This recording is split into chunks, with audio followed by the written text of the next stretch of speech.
how does companion planting contribute to natural pest control? And can you give some specific examples?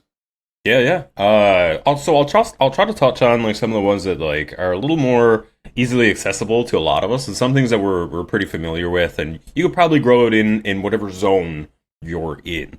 But in terms of like, they do it a couple of different ways. So you have like scent, so through essential oils, the release of certain smells that deter pests, bringing in beneficial predators, trap cropping, or even trap confusion. So in terms of scents, marigolds, basil, lemongrass, a lot of the herbs that you would use in culinary things or in medicinal herbs and things like that, a lot of those are actually usually also great at repelling pests. So like mint, rosemary, garlic, basil, marigolds, all these things that you can plant that you're going to probably consume them yourself as well.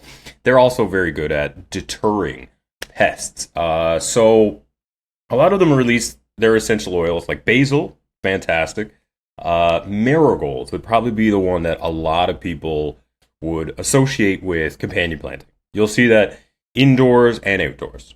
So the marigold itself does release an essential oil, right? A smell that'll deter things like aphids, white flies, and some others. But it also has a compound that it releases into the soil called thiophene, and that actually deters predatory nematodes. So, and they can, there's other things like marigolds can also be like a trap crop as well, so that like it'll attract other things to come eat it before they make it to your plants. But some of the major benefits for that, yeah, like I'm saying, are just the deterrence of the smells. So, which is cool because like they all have like multiple uses, right? You could grow basil and rosemary and thyme, lemongrass, all these things that you can use in culinary, used in medicinal herbs and things like that. But they also deter gnats, whiteflies, aphids, and other bugs. I think a great example of that would just for even in just your garden or just in your backyard alone, citronella plant, something that we're all very we find very commonly in like Walmart or wherever you're going. You can get like citronella candles and citronella sprays. You can plant the citronella plant around the perimeter of your property, and that deters things like mosquitoes and other gnats, right? So like, so in terms of scents, you have a lot of different options there. But there's also like trap cropping. So one of my favorites, probably if you've seen me grow indoors or outdoors, nasturtiums. I love nasturtiums. So we plant nasturtiums around the outside of like a stand-up bed or out around a perimeter. And a lot of these like pests and stuff, they'll go and they'll probably consume the nasturtium first. They just kind of get lost in it. They eat this first, and they don't make their way into your tomatoes or into your cabbages or whatever it is they're making their way to.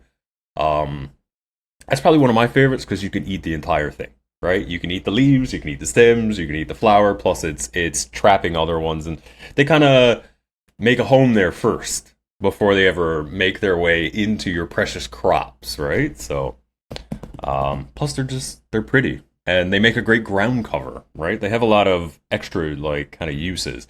That citronella tip you mentioned is gold for a lot of people, man. I know I used to live in Massachusetts and mosquitoes were crazy, and they have the citronella candles and sprays and all that stuff. It's like plant it around your property. You know what I mean? Like the perimeter property, and help get rid of those. I don't know how well that'll work. I mean, I guess it depends on how big your property is and stuff like that, but I can imagine some of that stuff working really, really good. And marigolds, one you didn't name, which I'll throw out there, is peppermint. So Yeah. peppermint is another Mint. one that Yeah. kind of falls in that category of pest control. I use that as IPM spray.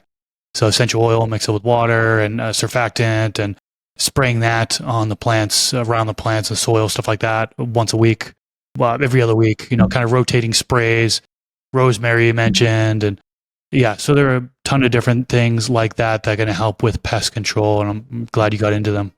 And yeah, you'll find those in, like you're saying, in a lot of your organic sprays and stuff are usually some form of like peppermint, oregano, rosemary, cloves, cinnamon, any of those kind of like essential oils and stuff. And you find a lot of those in some of your natural herbs and stuff that you can grow. So they have like multiple uses. They could be ground covers, they could be pest deterrents, or you can pick them off and throw them in the frying pan.